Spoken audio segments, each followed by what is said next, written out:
La politique avec un P majuscule est celle-là même qui pose des actes tangibles de progrès pour le pays tout entier et pour l'ensemble des populations, spécialement celles qui sont les plus démunies. En effet, Monsieur le Président de la République, en ouvrant aujourd'hui les vannes pour que jaillissent les flots d'énergie de cette centrale, vous devenez, une fois de plus, ce grand bâtisseur de la Côte d'Ivoire. Lorsqu'en 1992, Monsieur le Premier ministre Alassane Ouattara signait une convention avec la Compagnie des énergies nouvelles de Côte d'Ivoire, la CNCI, pour une centrale thermique valorisant le gaz naturel du sous-sol ivoirien, personne n'imaginait qu'une aventure passionnante débutait. Cette aventure a conduit aujourd'hui à développer la centrale la plus puissante de Côte d'Ivoire avec 556 MW effectivement installés pour un engagement contractuel de 543 MW. En 25 années de carrière professionnelle dédiée aux projets d'infrastructure, j'ai eu l'occasion de travailler dans de nombreux pays et sur tous les continents. Mais rien ne se compare au plaisir que j'ai eu à travailler durant toute cette période sur le financement de projets énergétiques dans votre pays, qui est aussi un peu devenu le mien. Votre secteur électrique était la référence absolue en Afrique à la fin des années 90. Il a tenu bon, mais a souffert durant la décennie suivante. Le voir aujourd'hui, pour le bénéfice de tous les Ivoiriens, se développer de nouveaux abris d'abattus, accroître ses mégawatts installés, accroître son taux d'électrification, diminuer ses pertes techniques et commerciales, renforcer sa transparence et son équilibre financier est une grande source d'inspiration et de motivation. Au nom des bailleurs de fonds, nous vous félicitons donc tous, partenaires publics et privés, pour le succès éclatant de cette expansion de Cyprel. Vous remercions de nous avoir permis d'y apporter notre modeste contribution et restons plus que jamais mobilisés pour vous appuyer dans vos futurs projets. Excellence, Monsieur le Président de la République, vous étiez avec nous le 20 octobre 2011 pour la pose de la première pierre de la turbine à vapeur d'Azito. Vous étiez aussi avec nous le 25 février 2013 pour la pose de la première pierre du barrage de Soubré. Excellent Monsieur le Président de la République, vous étiez encore avec nous à Azito pour l'inauguration de cette turbine le 30 juin 2015. Vous voilà encore à nos côtés aujourd'hui, 17 février 2016, pour l'inauguration de la turbine à vapeur de la centrale thermique de Cyprel.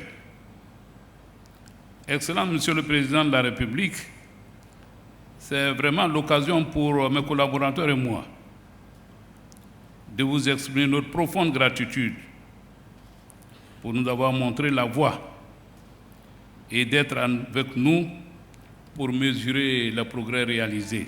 Mise en service et d'effectifs sous ovation, mesdames et messieurs. L'atelier a démarré. Félicitations, monsieur le président de la République.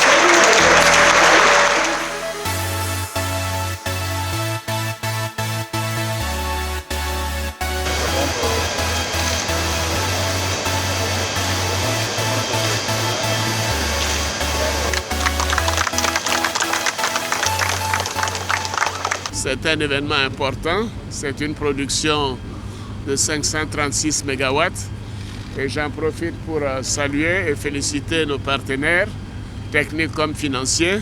Vous savez, avec la mise en œuvre de cette centrale, la Côte d'Ivoire a atteint pratiquement son objectif de 2000 MW de capacité installée en 2015-2016. C'était notre objectif. C'est l'objectif que nous avions annoncé il y a quelques années quand nous sommes arrivés aux affaires. Beaucoup pensaient que cela n'était pas possible. Cela montre à quel point le gouvernement a fait preuve non seulement d'engagement, mais également d'assiduité. Et comment la confiance a amené les opérateurs, les financiers, à nous soutenir pour pouvoir arriver à cet objectif. Je suis tellement fier de pouvoir dire à nos concitoyens que non seulement nous avons un peu plus d'électricité en abondance, mais nous avons également de l'électricité de bonne qualité pour les Ivoiriens, pour améliorer le quotidien de nos concitoyens et pour bien sûr être disponible pour aider les pays voisins dans la solidarité. C'est donc un événement majeur pour la Côte d'Ivoire, pour la sous-région, et je félicite M. le Premier ministre, M. le ministre de l'Énergie, leurs équipes et surtout tous nos partenaires, le groupe Eranov et tous les autres qui nous ont aidés. Monsieur le Président, est-ce que ça aura une incidence sur le prix de l'électricité? Ça, je savais que tu allais demander ça. Mais vous savez, pour produire de l'électricité, il faut investir.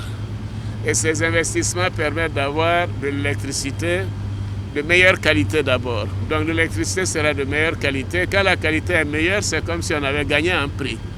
Et ensuite, c'est la quantité de production qui nous permettra au fil du temps d'arriver à tourner la courbe. Pour le moment, bien sûr, je sais que l'électricité, le coût est ajusté de manière à tenir compte de l'environnement de production et de la demande. Mais notre objectif à terme, bien sûr, c'est d'arriver à réduire le prix de l'électricité. Ce n'est pas encore le cas, mais nous allons y arriver. Moi, je suis très fier d'abord que nous ayons moins de coupures d'électricité, que nous ayons l'électricité de meilleure qualité et que nous puissions aussi demander à ce que nos centrales et notre production puissent aider les pays de la sous-région. C'est une très grande fierté. Je vous remercie. Merci.